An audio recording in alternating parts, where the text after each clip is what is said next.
الحمد لله رب العالمين نحمده ونستعينه ونستغفره ونؤمن به ونتوكل عليه ونعوذ بالله من شرور أنفسنا ومن سيئات أعمالنا من يهده الله فلا مضل له ومن يضلل فلا هادي له أشهد أن لا إله إلا الله وأشهد أن محمدا عبده ورسوله أما بعد قال الله تعالى في كلامه القديم أعوذ بالله من الشيطان الرجيم بسم الله الرحمن الرحيم يا أيها الناس اتقوا ربكم الذي خلقكم من نفس واحدة وخلق منها زوجها وبث منهما رجالا كثيرا ونساء واتقوا الله الذي تساءلون به والأرحام إن الله كان عليكم رقيبا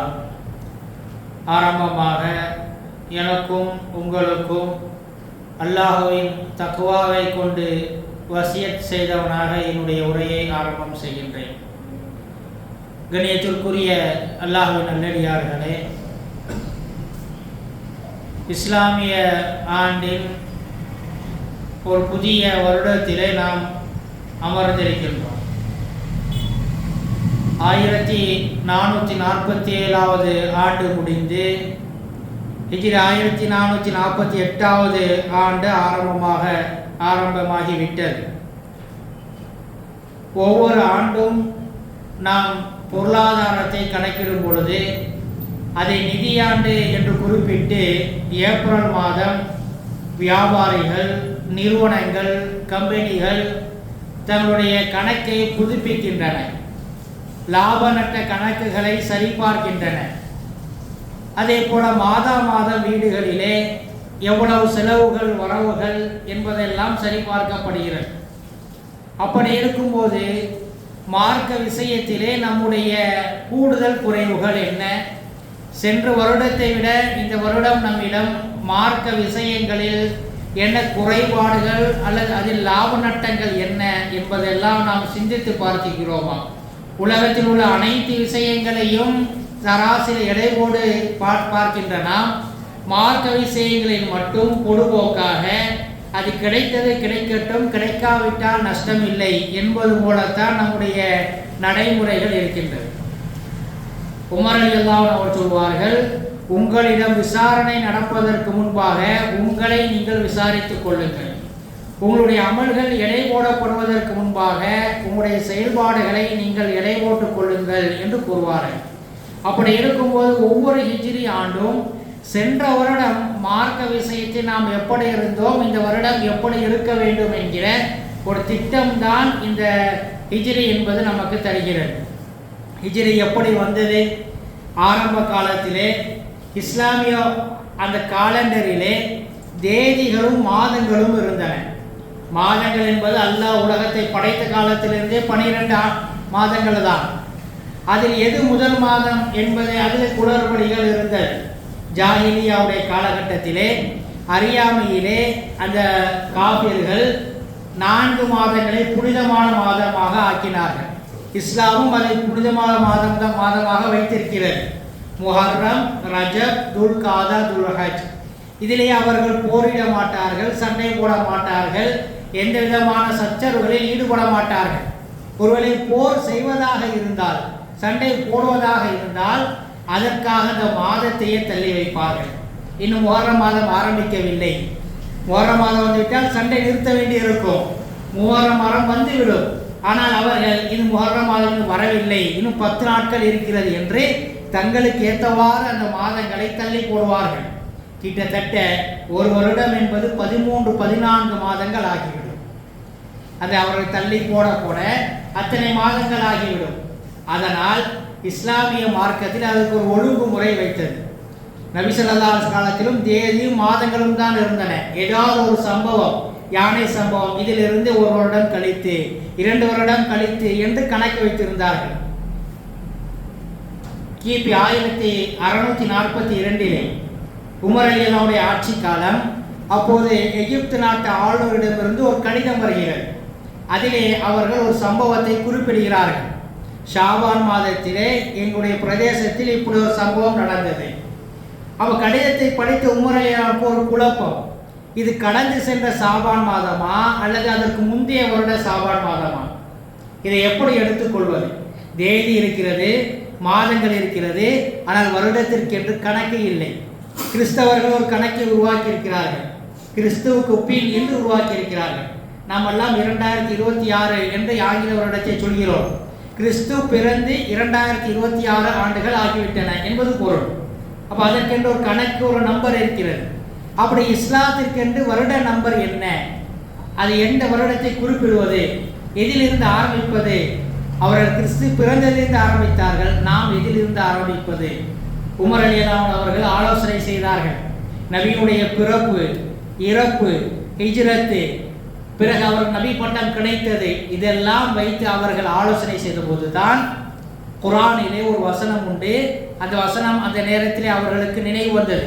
அல்லாஹ் 9வது அத்தியாயம் 108வது வசனத்தில் சொல்கின்றான், ல மஸ்ஜிதுன், ஒரு பள்ளிவாசல், உஸ்ஸிஸ அல தக்வா, இறையச்சத்தின் மீது கட்டப்பட்டது, மீ அவ்வளி யோமி, முதல் நாளிலே என்று குறிப்பிடுகிறான்.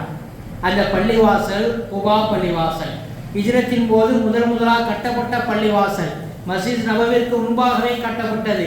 அதை அல்லாஹ் சொல்கிற போது மீ அவ்வளி யோமி, முதல் நாளில் கட்டப்பட்ட தக்வாவின் மீது உள்ள பள்ளிவாசல். ஆகவே அல்லாஹ்வே ஹிஜ்ரத்தை முதல் நாள் என்று குறிப்பிடுகிறார். ஆகவே ஹிஜ்ரத் செய்த அந்த மாதத்தை, முடிவு செய்யப்பட்ட அந்த மாதத்தை முதல் மாதமாகவும், ஹிஜ்ரத் செய்த அந்த வருடத்தை முதல் வருடமாகவும் நாம் கணக்கிடலாம் என்று முடிவு செய்யப்பட்டது. அப்படி இருக்கிற பொழுது உமர் ரலியல்லாஹு அன்ஹு அவருடைய ஆட்சி காலம், நபி அவர்கள் ஹிஜ்ரத் செய்து 17 ஆண்டுகள் ஆகிவிட்டது. ஆகவே இப்போது ஹிஜ்ரி 17 என்று முடிவு செய்தார்கள். அதற்கு அடுத்த ஆண்டுகள் ஹிஜ்ரி 18, 19 என்று கணக்கிடப்பட்டு இன்று நபி அவர்கள் மக்காவிலிருந்து மதீனாவுக்கு ஹிஜ்ரத் செய்து இன்றையோடு 1448 ஆண்டுகள் ஆகிவிட்டது. இப்படித்தான் ஹிஜ்ரத்தை அவர்கள் குறிப்பிட்டு முடிவு செய்தார்கள். எல்லா நபிமார்களுமே ஹிஜ்ரத் செய்தார்கள். ஒவ்வொருத்துடைய வாழ்க்கையில் ஒரு திருப்பு முனை இருக்கும். பிறப்பு எல்லோருக்கும் நடக்கும், இறப்பு எல்லோருக்கும் இருக்கிறது. ஆனால் திருப்பு முனை என்பது ஒரு சிலருக்கு மட்டுமே இருக்கும். சிலர் மிகவும் ஊதாரியாக இருப்பார்கள், ஒரு கட்டம் வந்த பிறகு பொறுப்பாளராக மாறிவிடுவார்கள். ஒரு சில பேர் நல்ல முறையில் இருப்பார்கள், ஒரு கட்டம் வந்த பிறகு அவருடைய வாழ்க்கை தவறான வழியில் திசை மாறிவிடும். அதை திருப்புமுனை அது முக்கியமானது. இஸ்லாத்தின் திருப்புமுனை அது ஹிஜ்ரத் தான். மிகவும் தாழ்த்தப்பட்ட நிலையிலே பாதிக்கப்பட்டவர்களாக, மிகவும் பலகீனமானவர்களாக இருந்த முஸ்லிம்கள் ஹிஜ்ரத்துக்கு பிறகுதான், அந்த திருப்புமுனை ஏற்பட்ட பிறகுதான் ஆட்சியாளர்களாக, வெற்றியாளர்களாக உலகம் முழுவதும் பரவி செல்லக்கூடியவர்களாக ஆகினார்கள். அது ஹிஜ்ரத்தின் மூலமாகத்தான். எல்லா நபிமார்களும் ஹிஜ்ரத் செய்தார்கள். இப்ராஹிம் நபி ஹிஜ்ரத் செய்தார்கள். மூசா நபி அவர்கள் நபித்துவத்திற்கு முன்பாகவும் பின்பாகவும் ஹிஜ்ரத் செய்தார்கள்.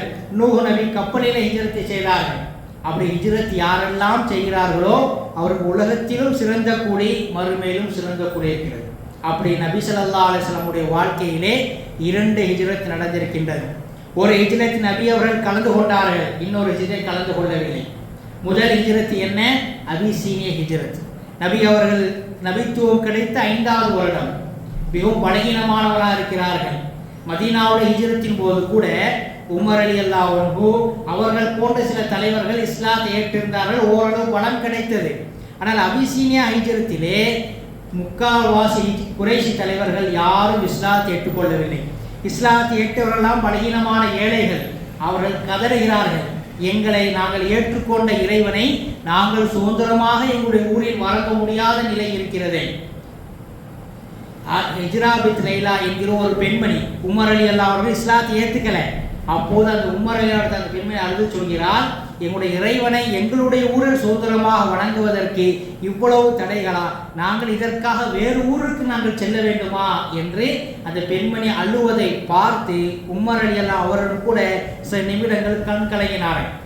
அப்போ அந்த பெண்ணுடைய கணவர் அருகில் இருந்து சொன்னார், உமருடைய கத்தாவுடைய கழுதை கூட முஸ்லீம் ஆகலாம், ஆனால் கத்தாவுடைய மகன் முஸ்லீம் ஆக மாட்டார், இவருடன் குழம்பி என்ன பலன் என்று கேட்கிறார். அந்த அளவிற்கு பலகீனமாக முஸ்லீம்கள் பாதிப்புக்குள்ளாகி இருந்தார்கள். அந்த நேரத்திலே தான் நபி ஸல்லல்லாஹு அலைஹி வஸல்லம் இடத்தில் ஆலோசனை செய்த போது, அபிசீனா நாட்டுக்கு செல்லுங்கள், கிறிஸ்தவ மன்னர் இருக்கிறார், அவர் உங்களுக்கு அடைக்கலம் தருவார்.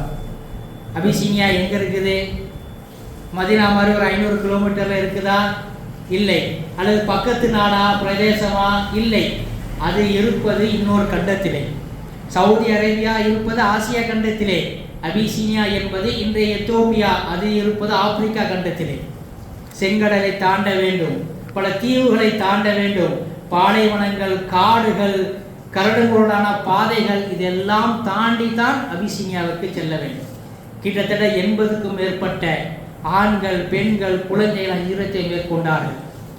வழியிலே பாம்பு கொத்தி இறந்தவர்கள் சிலர், வழியிலே தண்ணீர் என்று நினைத்து விஷத்தை கொடுத்து இறந்தவர்கள் சிலர். அல்லாஹ் முஹாஜிருக்கு பற்றி பல சிறப்புகளை சொல்கின்றார்.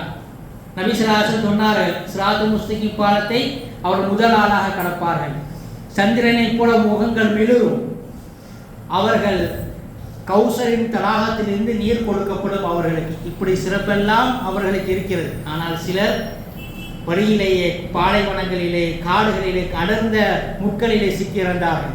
அப்போது நபியிடம் பின்னாலே கேட்கப்பட்டது, அல்லாஹ் முஹாஜிரின்களுக்கு இவ்வளவு சிறப்புகளை தருகின்றான், ஆனால் எங்களில் சிலர் அபிசீனியாவிற்கு கண்டம் விட்டு கண்டம் செல்கிற பொழுது, இப்போ நாம் எல்லாம் பார்க்கிறோம் இல்லை, இலங்கையிலிருந்து அகதிகளாக பலர் படகுகளிலே, தோணிகளிலே வருகிறார்கள். அங்கே பர்மாவிலே அங்கே ஒரு இனப்படுகொலை நடந்த போதே முஸ்லிம்கள் சிறிய படகிலே, தோணியில் 50 பேர் பயணம் செய்யக்கூடிய அந்த தோணியில் கிட்டத்தட்ட 200-300 பேர் பயணம் செய்து, இடையில் அந்த கப்பல் கவிழ்ந்து அந்த கடலிலே பலர் இறந்ததாகவும் செய்திகள் வந்தது. அதற்கு கொஞ்சமும் குறையாத பயணம்தான் இந்த அபிசீனியாவுடைய ஹிஜ்ரத்து பயணம்.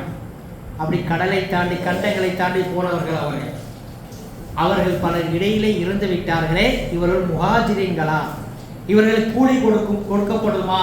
இவர் ஹிஜ்ரத் செய்தவர்களா ஆவார்களா? அப்போதுதான் அல்லாஹ் தஆலா ஒரு வசனத்தை இறக்கினான். 4வது அத்தியாயம் 100வது வசனத்திலே, வமன் யக்ருஜ் மின் பைத்திஹி முஹாஜிரன் இலல்லாஹி வ ரசூலிஹி, அல்லாஹ்வுக்காகவும் அவருடைய தூதருக்காகவும் யார் தன்னுடைய வீட்டிலிருந்து ஹிஜ்ரத் செய்வதற்காக வெளியேறிவிட்டாரோ, சும்ம யுத்ரிகுஹுல் மௌத்து, அவருக்கு மௌத் வந்து விட்டால், ஃபவகா அஜ்ருஹு அலல்லாஹி, அவருக்கு முழுமையான கூலி கொடுப்பது அல்லாஹ்வின் மீது கடமையாகிவிட்டது. ஆக ஹிஜ்ரத்துக்கு நியத்து வச்சுட்டாலே, அல்லாஹ்வுக்கு, அல்லாஹ்வுக்கு, ரசூலுக்கு எல்லாத்தையும் விட வேண்டுங்கிற நியத்து வச்சுட்டாலே அவர் கூலி கொடுப்பது அல்லாஹ்வின் மீது கடமை என்பதாக அல்லாஹ் தஆலா திருமறையிலே சொல்லி காட்டுகின்றான். அந்த அளவிற்கு அபிசீனியா ஹிஜ்ரத் கடினமான ஒரு பயணமாக அது இருந்தது. அது ஒரு தியாக பயணம். 2வது ஹிஜ்ரத் தான் நபி அவர்கள் நபித்துவம் கிடைத்து 13வது வருடம் மதீனாவை நோக்கி ஹிஜ்ரத் செய்தார். அதிலும் சாதாரணமான ஹிஜ்ரத் அல்ல. அதில் ஆண்கள், பெண்கள், கர்ப்பிணிகள், ஊனமுற்றோர்கள், வயதானவர்கள் எல்லோரும் அதில் இருந்தார்கள். உம்மு சலமா, அபு சலமா அவருடைய குழந்தை மக்காவிலிருந்து யாருக்கும் தெரியாமல் ஹிஜ்ரத் செய்தார்கள்.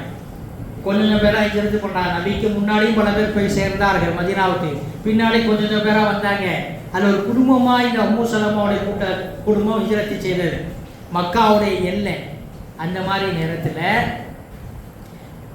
உம்மு சலமாவுடைய அந்த குடும்பத்தார்கள் வந்து விட்டார்கள். அவர்கள் வந்து சொல்கிறார்கள், அபு சலமா, நீ வேணா மதீனாவுக்கு ஹிஜ்ரத் செஞ்சு போ, எங்கள் மகளை எங்கிட்ட விட்டுது என்று சொல்லி அவர்களை பிடித்து வைத்துக் கொள்கிறார்கள். அபு சலமாவை மதீனாவிற்கு அனுப்பிவிட்டார்கள். கொஞ்ச நேரம் கழித்து அபு சலமாவுடைய குடும்பத்தார் வருகிறார்கள். என்ன, எங்கள் மகன் போயிட்டானா, அவன் போனாலும் அவருடைய வாரிசை எங்களுக்கு கொடுத்துருங்கன்னு சொல்லி குழந்தையை பிரித்து கொண்டு சென்று விட்டார்கள். அபு சலமா மதீனாவிலே, உம்மு சலமா அவருடைய குடும்பத்தார்கள் பிடிச்சி வச்சுக்கிட்டாங்க. குழந்தையை கணவருடைய குடும்பத்தால் பிரித்து வச்சுட்டாங்க. இப்படி ஹிஜ்ரத் செய்வதற்காக சென்று சிதறிய குடும்பங்கள் ஏராளம். எதற்காக? தன்னுடைய இறைவனை சுதந்திரமாக வணங்க முடியவில்லை என்ற ஒரே காரணத்திற்காக சுகபோக வாழ்க்கையை விட்டு, சொத்து சுகங்களை விட்டு, எல்லாவற்றையும் விட்டு கொண்டு சென்றாங்க. இப்போது நாம் ஒரு தொழுகைக்கு கடையை ஹிஜ்ரத் செஞ்சு வர்றதுக்கு நாம் அவ்வளோ யோசிக்கிறோம். அல்லது இவ்வளவு நேரத்தில் சென்றால் இவ்வளவு வியாபாரம் நடக்கணும் கணக்கு வைத்திருக்கிறோம், அது கரெக்டாக அந்த ரக்காயத்து முடிஞ்ச பிறகு வந்து சேருவது, ஜமாத்தும் கிடைச்ச மாதிரி இருக்கணும், தொழுகை அட்டன் பண்ண மாதிரி இருக்கும், கடையை கொஞ்ச நேரம் மட்டும் முன்னமாக இருக்கும். இப்போ சாதாரண ஒரு கடையை விட்டு வர்றதுக்கு நம்ம இவ்வளோ யோசிக்கிறோமே, அப்போ அல்லாஹுக்காக ரசூலுக்காக அவனை சுதந்திரமாக வணங்க வேண்டும் என்ற ஒரே காரணத்திற்காக எல்லாவற்றையும் விட்டுட்டு வந்தார்களே, அப்போ அவருடைய ஹிஜ்ரத் எந்த அளவிற்கு தியாகம் பயணமாக இருந்தது என்பதெல்லாம் நாம் யோசித்து பார்க்க வேண்டும்.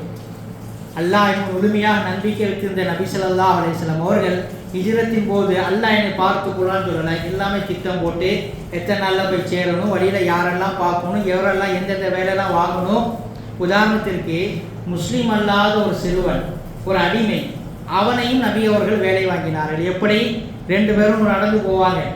நபி ஸல்லல்லாஹு அலைஹி வஸல்லம் அவர்கள் அபூபக்கர் அவருடைய காலடியை பார்த்து யாரும் பின்தொடர்ந்து விடக்கூடாது என்பதற்காக பின்னால் ஆடுகளை மேய்த்து கொண்டு அந்த அடிமை வர வேண்டும். அந்த பாதங்களை எல்லாம் சூடையெல்லாம் அவர் கலைத்து விடுவார். இப்படியெல்லாம் நபி ஸல்லல்லாஹு அலைஹி வஸல்லம் அவர்கள் திட்டம் தீட்டி மிகப்பெரிய ஒரு சிரமத்திற்கு பிறகு சவுர் குகை சம்பவம்லாம் நம்ம கேள்விப்பட்டு இருப்போம். அல்லாஹ் எவ்வளோ உதவி செய்தான். குகைக்குள்ளே போகிறாங்க, அதுக்கு பிறகு சிலந்தி வலை பின்னியது, எதிரி குனிஞ்சு பார்க்குறான், இன்னொருத்தன் சொல்கிறான் என்ன பார்க்குறேன், உள்ளே இறங்கியிருப்பாங்களோ, அங்கே பாரு சிலந்தி வலை பின்னிருக்கு, முகம்மதுடைய வயதை விட சிலந்திக்கு வயசு ஜாஸ்தியாக இருக்கும் என்று கிண்டல் செய்கிறான். அந்த அளவுக்கு அல்லாஹ் தஆலா பலகீனமான ஒரு சிலந்தியை கொண்டும் கூட ஹிஜ்ரத்தை செய்தவர்களுக்காக உதவி செய்தார் என்ற வரலாற்று நிகழ்வுகள் எல்லாம் நாம் அதிகமாக படித்திருப்போம். நபி ஸல்லல்லாஹு அலைஹி வஸல்லம் அவர்கள் மதீனாவிற்கு சென்றதற்கு பிறகு 3 காரியங்களை உடனே செய்தார்கள். முதலாவது பள்ளிவாசலை கட்டினாங்க. 2வது ஹிஜ்ரத் செய்து வந்த வெறும் கையோடு வந்த மக்காவில் எல்லாம் விட்டு வந்த ஒரு முஹாஜிரையும் ஒரு அன்சார் மதீனாவாசி ஒருவரையும் சகோதரராக நபி ஸல்லல்லாஹு அலைஹி வஸல்லம் அவர்கள் நீக்கி வைத்தார்கள். எந்த அளவு சகோதரன் ஆகிட்டாங்கன்னா, என் சொத்துல பாதியை நீ எடுத்துக்கோ, 2 தோட்டம் இருக்கு, ஒரு தோட்டத்தை நீ வைத்துக்கொள் என்று சொல்லக்கூடிய அளவிற்கு தற்காலிகமாக செய்து வைத்த அந்த சகோதரத்துவத்திலே அவர்கள் உச்சத்தை தொட்டார்கள். ஒரே ஊரில் இருந்தாலும் கூட அந்த அளவு சகோதரத்துவம் நம்மகிட்ட வராது. ஒரே தெருவில் இருந்தாலும், ஒரே வீட்டில் இருந்தாலும், ஏன் அண்ணன் தம்பியாக இருந்தாலும் கூட இன்றைய காலத்தில் சகோதரத்துவம் இல்லை. ஆனால் நபி அவரை இணைத்து வைத்த சகோதரத்துவம், சொத்தில் பாதியை வச்சுக்கோ, தோட்டத்தில் 2 ஒன்று வச்சுக்கோ என்று சொல்லக்கூடிய அளவிற்கு அவர்கள் ஈமானில் உச்சத்தில் இருந்தார்கள். 3வதாக அவுஸ் ஹஜ்ரத் என்று 2 கூட்டத்தார்கள். உன் தெருவுக்கு நான் வரக்கூடாது, ஏன் தெருக்கு நீ வரக்கூடாது சண்டை போட்டு இருந்தவர்கள், நீங்கள் எல்லோரும் இஸ்லாமிய சகோதரர்கள், இனி யாரும் சண்டை போடக்கூடாது என்று நபி ஸல்லல்லாஹு அலைஹி வஸல்லம் அப்படி ஒரு ஒப்பந்தத்தை செய்தார்கள். அப்படிப்பட்ட எல்லா நிகழ்வுகளும், மாற்றங்களும், ஏற்றங்களும், அடுத்தடுத்த வெற்றிகளும், அல்லாஹ்வுடைய உதவியும் இறங்கியது இந்த ஹிஜ்ரத் என்கிற இந்த தியாக பயணத்தை தான். ஒன்று இழந்தால்தான் இன்னொன்று கிடைக்கும் என்கிற ஒரு மிகப்பெரிய படிப்பினை இந்த ஹிஜ்ரத்து நமக்கு தருகிறது. அப்படிப்பட்ட ஹிஜ்ரத்து பயணம் நம் அனைவருடைய வாழ்க்கையிலும் ஒரு திருப்பு முனையாக அமைய வேண்டும். அல்லாஹ்விற்காக ஒன்றை விட்டால் அல்லாஹ் சிறந்த ஒன்றை தருவான் என்பதற்கு இந்த தியாக பயணம் ஒரு சிறந்த சான்றாக இருக்கிறது. அல்லாஹ் தஆலா அப்படிப்பட்ட நல்ல அல்லாஹ்வுக்காக எதையும் விடக்கூடிய, அதை விட சிறந்ததை பெறக்கூடிய அவருடைய திருப்தியை பெற்ற அடியார்களாக நாம் அனைவரும் மாற வேண்டும். அல்லாஹ் தௌஃபீக் செய்வானாக என்று கூறி என்னுடைய முதல் உரையை முடித்துக் கொள்கிறேன்.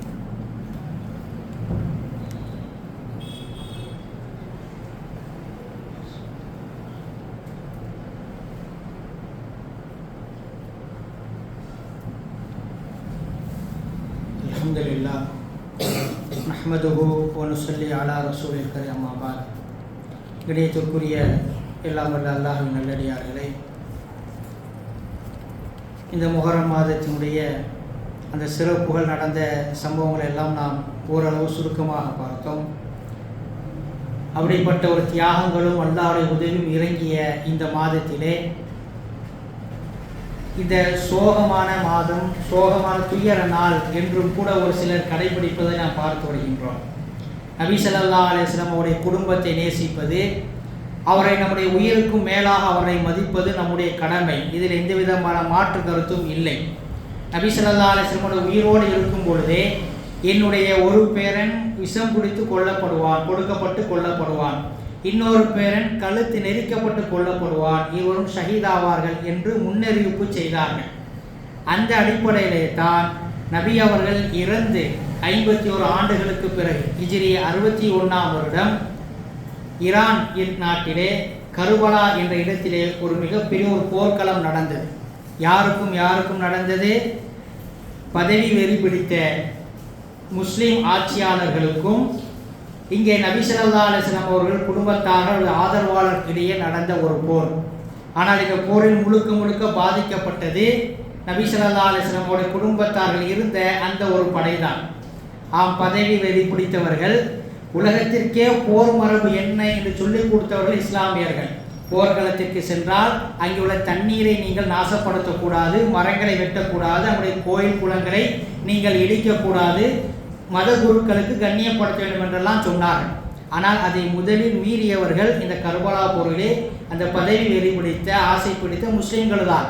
அந்த எதிரி படைக்கு செல்ல வேண்டிய தண்ணீரை தடுத்தார்கள், அவர்கள் போக வேண்டிய உணவை தடுத்தார்கள், அவரை பசி பட்டினியில் ஆழ்த்தினார்கள். அது மட்டுமல்ல, அவர்களுக்கு சேர வேண்டிய எல்லாவற்றையும் தடுத்தார்கள், அவர்களை பசி பட்டினியில் அவருக்கு ஆளாக்கினார்கள். எந்த அளவுக்கு என்று சொன்னால், அந்த நபியினுடைய அந்த பேரன்மார்கள் இருக்கக்கூடிய அந்த படையிலே ஒரு மனிதர் தன்னுடைய குழந்தையை உயர்த்தி காட்டுகிறார். இதோ இந்த குழந்தைக்காகவாவது எங்களுக்கு தர வேண்டிய தண்ணீரை விட்டுவிடுங்கள், இந்த கதறுகின்ற குழந்தைக்காகவாது எங்களுடைய உணவை எங்களுக்கு விட்டுவிடுங்கள் என்று உயர்த்தி காட்டுகிறார். எங்கிருந்தோ வந்த அம்பு அந்த குழந்தை என்று கூட பார்க்காமல் அதையும் குத்தி சிதறிவிட்டு அங்கே கொலை செய்துவிட்டு அங்கே அந்த அம்பு கிளம்பியது. அந்த அளவிற்கு கொடூரமானவர்களாக அந்த உமையா ஆட்சியாளர் நடந்து கொண்டார்கள். அது நடந்தது ஒரு துயரமான சம்பவம், துக்கமான சம்பவம் தான். அதில் எந்த விதமான மாற்றும் கருத்து இல்லை. அதற்காக அது நடந்த அந்த ஹிஜ்ரி 61ஆம் வருடம் முஹர்ரம் மாதம் 10ஆம் நாள் அவர்களுடைய பெயரில் நடக்கக்கூடிய அனாச்சாரங்கள் என்பது ஏராளம். அந்த 10 நாட்களும் துக்க நாளாக அனுசரித்தார்கள். அதிலே மீன் அது போன்ற அசைவங்களை சாப்பிடக்கூடாது. அந்த 10 நாட்கள் சோக நாட்கள், அதில் எந்த விதமான சுப நிகழ்ச்சிகளும் கல்யாணம் நடக்கக்கூடாது என்றெல்லாம் அனாச்சாரங்களை செய்து வைக்கக்கூடிய இருந்தெல்லாம் நாம் எல்லாம் பார்த்தோம். இதில் எந்த விதமான இஸ்லாமிய ஹதீஸிலும் குர்ஆனிலும் ஆதாரம் இல்லாத ஒரு செயல். அப்படி பார்த்தால் நபி ஸல்லல்லாஹு அலைஹி வஸல்லம் மனைவி கதீஜா அவர்கள் இறந்து போனார்கள். அதுவும் நபியுடைய குடும்பம் தானே. ஹசன் ஹுசைன் அவர்கள் கொல்லப்பட்டார்கள், நபியுடைய வாரிசுகள் கொல்லப்பட்டார்கள். துக்கமான துயரமான நிகழ்வு தான். அதை வருடாவுடன் கடைபிடிக்க வேண்டும் என்று சொன்னால் நபி அவர்கள் உயிரோடு இருக்கும்போது அவருடைய மனைவி கதீஜா அவர்கள் இறந்து போனார்கள். நபி அவர்கள் ஒவ்வொரு வருடமும் அதை துக்க நாளாக அனுசரித்தார்களா? நபி அவருடைய சிறிய தந்தை ஹம்சா அவர்கள் உஹது போரிலே கொல்லப்பட்டார்கள். எந்த அளவிற்கு என்றால் உடல் சின்னாபின்னமாக்கப்பட்டது. ஒரு பையில பொட்டணம் போட்டு கொண்டு வந்தாங்க அவருடைய உடலை. ஒரு விரலை பார்த்து தான் இது அவருடைய உடல், அவருடைய உயிரோடு இல்லை என்று கண்டுபிடிக்கப்பட்டது. நபி அவர்கள் உயிரோடு இருக்கும் வரை வஷி என்பதை பார்த்தால் தன்னுடைய சிறிய தந்தை ஹம்சாவுடைய நினைவு வரும். ஏன்னா வஷி தான் அவர் அப்படி கொண்டது. வஷி என் முன்னாடி வராதிங்க, ஒரு பார்த்தால் இறந்து போன என் சிறிய தந்தை ஹம்சா ஞாபகம் வருது. அப்படி வேதனைப்பட்டார்கள். ஆனால் அதற்காக நபி அவர்கள் இறந்த நாளை ஒவ்வொரு வருடம் துக்க நாளாக அனுசரிக்கவில்லை. அதற்கு பிறகு நபியுடைய குடும்பத்தில் இருக்கக்கூடிய உஸ்மான் ரலியல்லாஹு அன்ஹு கொல்லப்பட்டார்கள், அலி ரலியல்லாஹு அன்ஹு அவர்களும் கொல்லப்பட்டார்கள். இவர்களெல்லாம் கொல்லப்பட்ட நாளை நபியும் சஹாபாக்களும் துக்க நாளாக ஒவ்வொரு ஆண்டும் அனுசரிக்கவில்லை. அப்படி நபியுடைய குடும்பத்தில் இத்தனை பேர் இருந்தும் கூட நபி அவர் செய்யாத போது அவருடைய பேரன்மார்கள் இறந்ததை எப்படி நாம் ஒவ்வொரு ஆண்டும் துக்க நாட்களாக சோக நாட்களாக நாம் அனுசரிக்க முடியும் என்பதை நாம் சிந்தித்து பார்க்க வேண்டும். இதெல்லாம் ஷியாக்களுடைய வழிமுறை. ஷியாக்கள் அபூபக்கர் ரலியல்லாஹு அன்ஹு, உமர் ரலியல்லாஹு அன்ஹு மிக பெரும் சஹாபாக்கள் செய்த அந்த தியாகத்தை, அவர்கள் பெற்ற அல்லாஹ்வுடைய உதவியை மறைப்பதற்காக, அல்லாஹ்வுடைய இந்த தியாக பயணத்தை அவர்கள் மறைப்பதற்காக இது போன்ற துக்க நாளாக அவர்கள் இதை மாற்றிவிட்டார்கள். அதை முஸ்லீம்களாகிய நாமும் இதுவரை பின்பற்றி ஹசன் ஹுசைனுக்காகவும் ஃபாத்திமாவுக்காகவும் பஞ்சா எடுப்பது, அந்நாளில் மிகப்பெரிய ஒரு ஊர்வலம் போல செய்வது, இதெல்லாம் மார்க்கத்தில் வரம்பு மீறிய செயல் என்பதெல்லாம் நாம் சிந்தித்து பார்க்க வேண்டும். இந்த மாதத்தில் பாதி முடிந்து விட்டது. இது அல்லாஹ்வுடைய உதவி இறங்கிய மாதம். இந்த மாதத்திலே தான் மூசா அலைஹிஸ்ஸலாம் அவர்கள் ஃபிரௌனிடம் இருந்த அவருடைய கூட்டத்தார்களும் காப்பாற்றப்பட்டார்கள். சுராக்கா நபி அவர்களை தொடர்ந்து வந்தான், பின்தொடர்ந்து வந்தான். நபியுடைய தலையை வெட்டினால் 100 ஒட்டகம், அவர்களுடைய தலையை வெட்டினால் இன்னொரு 100 ஒட்டகம், ஆசைப்பட்டு வந்தான். ஆனால் அந்த சுராக்கா மனம் திரும்பி போனான். சவுர் குகையில் நபியோருக்கு அல்லாஹ்வுடைய உதவி கிடைத்து, இதெல்லாம் கிடைத்த இந்த மாதம் துக்க மாதமோ சோக மாதமோ அல்ல, இது மகிழ்ச்சியாக இருக்கக்கூடிய மாதம் என்பதை நாம் புரிந்து கொள்ள வேண்டும். அதே நேரத்தில் இன்னொரு விஷயத்தை ஞாபகம் வைத்துக் கொள்ள வேண்டும்.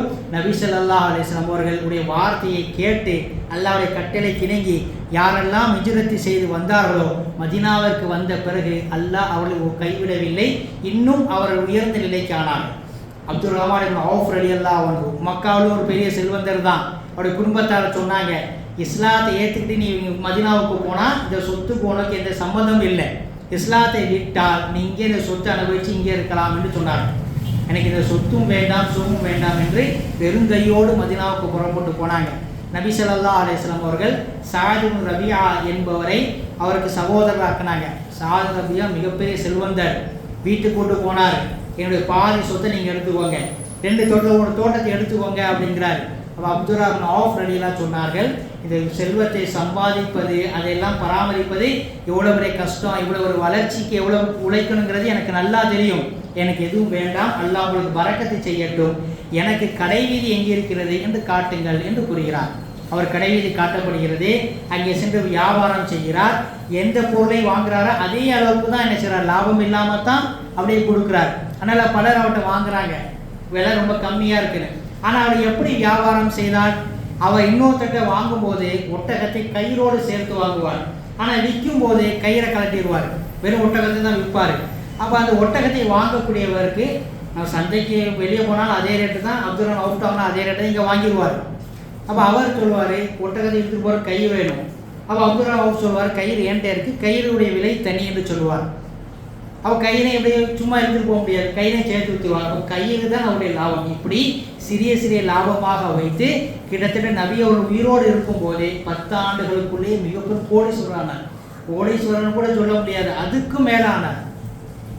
அவர் இறந்த பொழுது அவருடைய சொத்தை கணக்கு போடவே முடியல. கோடியை தாண்டி பில்லியனை தாண்டி போகுது, கணக்கே போட முடியல. அதனால் அவருடைய சொத்தை குத்து மதிப்பாக 3 பங்காக பிரித்தார்.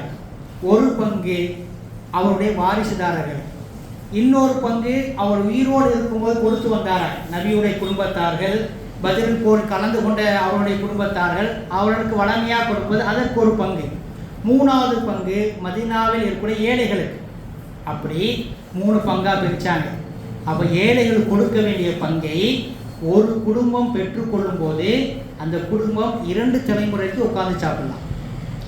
அந்த பங்கை பெற்றுக்கொண்ட ஒரு குடும்பம் அந்த சொத்தை வைத்து 2 தலைமுறை உட்கார்ந்து, அந்த அளவுக்கு சொத்துக்களை கணக்கில்லாமல் அவர்கள் வைத்திருந்தார்கள். அல்லாஹ் எதனால் கொடுத்தான், அவர்கள் எதுவும் வேண்டாம் என்று அல்லாஹ்வுக்காக விட்டு வெறுங்கையோடு ஹிஜ்ரத் செய்து வந்தார்களே, அல்லாஹ் அதை விட சிறப்பானதை ஒன்றை கொடுத்தான் அவர்களுக்கு. ஆகவே அல்லாஹ் அவருக்கு ஹிஜ்ரத்னா விடுறது தான். ஹிஜ்ரத்னா என்ன அர்த்தம், அல்லாஹ்வுக்காண்டி ஒன்று விடுறது. இது அல்லாஹ் ரசூல் பிடிக்கலன்னு சொல்லி ஒருத்தர் ஒன்று விட்டா அல்லாஹ் அதை விட சிறந்ததை கொடுப்பான் என்பதற்கு அப்துர்ரஹ்மான் அவுஃப் ரலியல்லாஹு அவருடைய சம்பவம் நமக்கு ஒரு சாட்சியாக இருக்கிறது என்பதை நாம் எல்லாம் புரிந்து கொள்ள வேண்டும். ஆகவே எதையும் அல்லாஹ்வுக்காக செய்ய வேண்டும். யார் அல்லாஹ்வுக்காக கொடுத்தாரோ, அல்லாஹ்வுக்காக வாங்கி கொண்டாரோ, அல்லாஹ்வுக்காக விரும்பினாரோ, அல்லாஹ்வுக்காக வெறுத்தாரோ அவர் தன்னுடைய ஈமானை முன்மைப்படுத்திவிட்டார் என்பதாக நபி ஸல்லல்லாஹு அலைஹி வஸல்லம் அவர்கள் சொல்லி காட்டினார்கள். ஆகவே விடுவது என்பது சாதாரண மனிதர்களால் முடியாது, உறுதியான ஈமான் உள்ளவர்களால் முடியும். இந்த உலக வாழ்க்கைங்கிறது அல்லாஹ் நம்ம ஒரு பிரதிநிதியாக்கியிருக்கோம், அவ்வளோதான். இந்த காற்றுக்கு நம்ம சொந்தக்காரங்க கிடையாது, இந்த தண்ணீருக்கு நம்ம சொந்தக்காரங்க கிடையாது, நாம் இருக்கும் வீடு வாசல் எதற்கும் நாம் சொந்தக்காரர்கள் கிடையாது. அதை பயன்படுத்துகிறோம், அவ்வளவுதான். இதற்குரிய கணக்கை அல்லாஹ்விடம் நம்ம காட்ட வேண்டும். அதற்காக தான் நம்ம அதை அனுபவிச்சுட்டு இருக்கிறோம் என்பதை நாம் புரிந்து கொள்ள வேண்டும். அல்லாஹ் தன்னுடைய உலகம் தற்காலிகமானது என்பதை தன்னுடைய ஒரு சம்பவத்தில் சொல்லி காட்டுறான். 18ஆம் அத்தியாயம் 32ஆம் வசனத்திலிருந்து அல்லாஹ் ஒரு சம்பவத்தை சொல்கிறான். 2 தோட்டக்காரர்கள், 2 பேருமே நண்பர்கள். ஒருவருக்கு அழகிய திராட்சை தோட்டம் 2 இருந்தது. 2 தோட்டத்துக்கு மத்தியில் ஒரு ஆறு ஓடுகிறது. அவ்வளவு பந்தல் பந்தலாக திராட்சை கொடிகள் எல்லாம் அங்கே பழுத்து குலுங்கி இருக்கிறது. இன்னொருவன் ஏழை நண்பன். ஆனால் தோட்டத்துக்குரிய அந்த செல்வந்த நண்பன் தன் ஏழை நண்பன் சொன்னான், அல்லாஹ் இப்போது மறுமையை கொண்டு வந்தாலும் என் தோட்டத்தை பார்த்து மறுமையை அல்லாஹ் தள்ளி வைத்து வருவான். இந்த தோட்டம் என்னை விட்டு அழியும் என்று நான் ஒருபோதும் நான் நினைக்கவில்லை. உன்னை விட எனக்கு செல்வ வளத்திலும் ஆள் வளத்திலும் எனக்கு கூடுதல் இருக்கிறது என்று சொன்னான். அப்போது அந்த ஏழை நண்பன் சொன்னான், நீ அப்படி சொல்லாத, நீ தினமும் தோட்டத்தில் போகும்போது அந்த பூரிப்பின் காரணமாக நீ இப்படி பேசுகிறாய். நீ தோட்டத்திற்குள் நீ சென்றால் லா ஹவுல வலா குவத்த இல்லா பில்லாஹ் என்று கூறு. நன்மை நடப்பதற்கும் தீமையை விட்டு தவிர்த்திருப்பதற்கும் அல்லாஹ் உதவி இருந்தால் தான் முடியும். மாஷா அல்லாஹோ, எதுனாலும் அல்லாஹ்வுடைய நாட்டம் தான் என்று கூறு. நீ பூரிப்போடு இப்படி பேசுவது அல்லாஹ்வுக்கு இணை வைத்ததாகிடும் என்று எச்சரிக்கிறார். அதெல்லாம் சொல்ல பொறாமையில் பேசுகிறான் அப்படின்னு சொல்லி விட்டுட்டார். ஆனால் இன்னொரு நாள் அவர் தோட்டத்திற்கு செல்லுகிற பொழுது அது தோட்டங்களுடைய பந்தல்கள் எல்லாம் சாய்ந்து அழிந்து கிடந்தன. பிறகு அவர் தன்னுடைய கையை பிசைந்து கொண்டு சொன்னார், நான் அல்லாஹ்வுக்கு இணை வைக்காமல் இருந்திருக்க வேண்டுமே. அவர் சொல்வதை போல அல்லாஹ்வுக்கு நான் நன்றி செலுத்தியிருக்க வேண்டுமே என்று கூறினார். அல்லாஹ் அதை சொல்லிவிட்டு இறுதியாக சொல்கிறான், அந்த நேரத்தில் அவனுடைய செல்வ பலமோ ஆள் பலமோ அவனுக்கு உதவிக்கு வரவில்லை. ஆகவே இந்த மாதிரி தற்காலிகமான உலகத்திலே நாம் வாழ்ந்து கொண்டிருக்கிறோம். எதையும் அல்லாஹ்விற்காண்டு விடுவோம். அல்லாஹ் சிறந்ததை இந்த உலகத்தில் தருவான் என்பதற்கு, மறுமையிலும் தருவான் என்பதற்கு ஹிஜ்ரத் மிகப்பெரிய ஒரு சான்றாக இருக்கிறது. அல்லாஹ் தஆலா நம் அனைவரையும் அவனுக்காக எந்த ஒரு காரியத்தையும் விடக்கூடிய செய்யக்கூடியவர்களாக உறுதியான ஈமான் உள்ளம் அனைவரும் ஆக்கிடுவானாக என்று கூறி என்னுடைய இரண்டாவதை முடித்துக் கொள்கிறேன். வாஹிர் தாவானா அல்ஹம்துலில்லாஹி ரப்பில் ஆலமீன். அஸ்ஸலாமு அலைக்கும் வரஹ்மத்துல்லாஹி வபரகாத்துஹு.